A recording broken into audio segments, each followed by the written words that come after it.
All right, we have a nice conversation with our good buddy Rob Parker. Does a wonderful job for us when he pops up and he says hello and he joins us now. Rob, good to have you with us. And I know you want to do, we'll start here, a division of church and state with the Yankees if they fail to proceed into the postseason with Cashman and Boone. Now, that's not going to happen because they're joined at the hip, but you'd like to see if they do make changes, one stay, one go. Let's discuss that first. Go ahead. Yeah, no, I think, Mad Dog, that, everybody's saying that Boone's going to be the guy if they don't do it, that they'll whack Aaron Boone.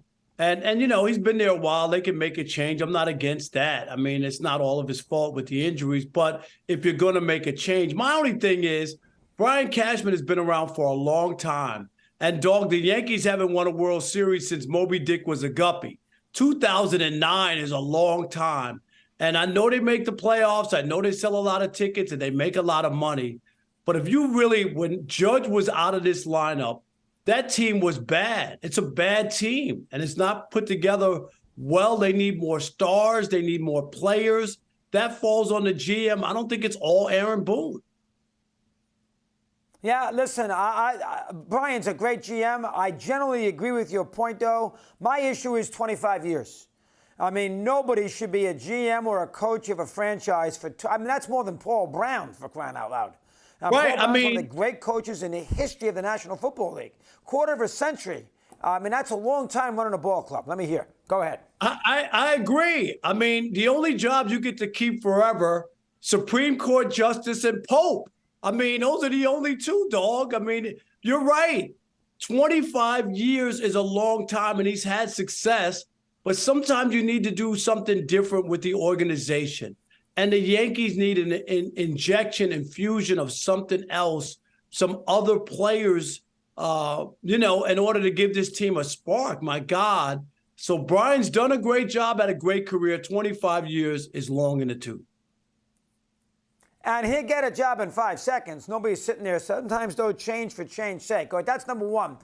Number two, how about you like Betts more than Freeman and Acuna for an MVP in the National League? Dodgers are hot right now. He's always in the middle of everything. Mookie's got 30-something homers. Let me hear your take there. Go ahead. Yeah, I mean, let's think about this, Dog. Yes, 31 home runs, had a 15-game hitting streak, the longest in the majors.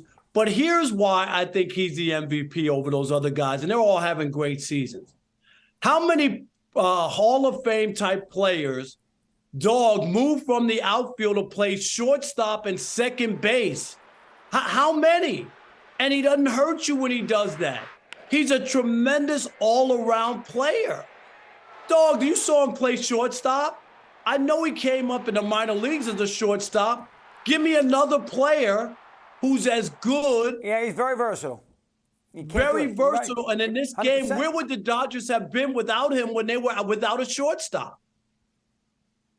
It's fair. Now, how many games has he played short? I don't even know. How many games this year has Betts played shortstop? Yeah, earlier in the year. A handful? We're talking 20? Yeah, no, it was a decent amount. I don't have the exact number in front of me, but he played it for like more than a month, and I was impressed. Like the turning of the double play and the things that he was able to do for them.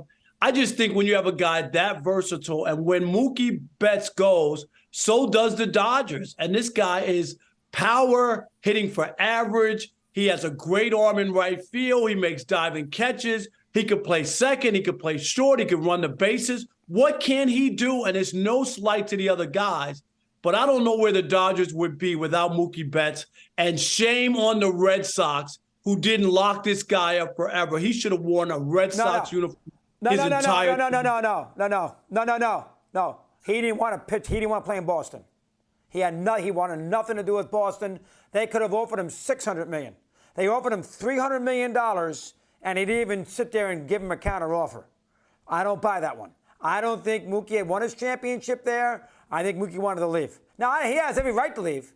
I don't know. Listen, did the Red Sox want to give him $500 million? No. But there's script out there, in my opinion, Rob, that in fact the Red Sox allowed Mookie to walk when he wanted to stay is a bunch of nonsense. I don't think he wanted to. Now, he's played 16 games at shortstop. Is that enough in your eyes to put him in that versatile MVP conversation when his numbers, at least from a batting average standpoint, may not be quite as good as Acuna and Freddie Freeman? Right. Yes. Only from the standpoint that the Dodgers they didn't put their all-star right fielder at shortstop for decorations. They didn't have a shortstop, dog. They were in trouble at that point. And to ask a player of that ilk to move, right, and put him in a vulnerable spot, you need double plays to end games or get out of big innings. You can't just put anybody at shortstop in the major leagues. It's a tough position to play. And I'm saying he bailed them out when he played the middle infield. Now, that's a good point. That's a good thought process there on the short. All right, how about Tim Anderson? Rough stretch for him, and obviously the fight with Ramirez.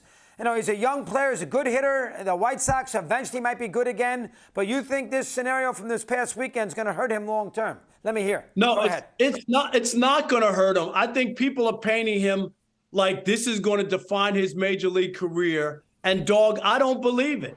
This guy's 30 years old. He's been an all-star twice. He led the major leagues and the American League in batting. He is a star player who's had injuries and a bad year. But this is not going to be the last video and highlight that we see of Tim Anderson. Tim Anderson is the guy who walked it off in the Field of Dreams game in the cornfield. You remember that, dog? One of the most dramatic moments we saw in a regular season game. I agree. I think he'll bounce back, too. I happen to do agree with you on that. All right, how about the legendary broadcaster Jim Price in Detroit, your neck of the woods? Let me get a word or two on him. You high on him. Let me hear. Jim Price passed away in Detroit. Legendary broadcaster, just a great guy. And he connected with the people. He played on the Tigers, won a World Series with the Tigers. And sad, baseball, the one thing about baseball, dog, fans connect with the broadcasters. They hear them every night. They're a part of their lives. And I just want to pay an ode and homage to Jim Price, a friend of mine who will be missed. Excellent job, Rob. I disagree with you on Betts. That for another day, as far as the Red Sox are concerned. Keep up the good work. We'll talk to you. Appreciate you coming on here today. All right, dog. Thank you.